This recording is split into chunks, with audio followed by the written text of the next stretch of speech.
来看花莲台东哦，拢有三轮车通走来设风景区，也毋过嘛接接发生意外。台东县政府就要求业者就要提供符合安全规范、经过验车的三轮车哦，而且就要向县政府登记了后，才会当造福民众。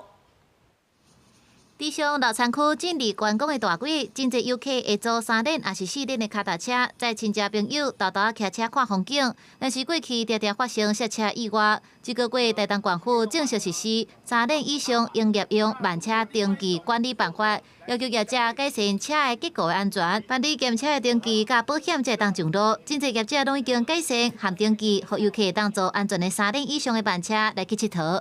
重要的地方就是有安全带。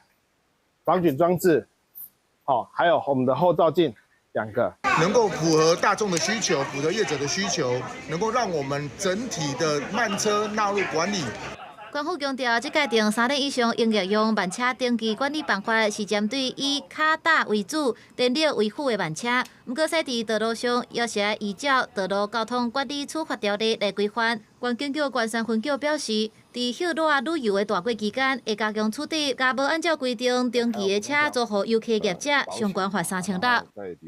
倘若有业者违规营运，将依《道路交通管理处罚条例》第69条有关慢车规定告发。 县府统计，关山甲地上有800多只的慢车。关山分局分析，最近2年的刹车意外，大部分拢是人操作无好势，或者是危险驾驶。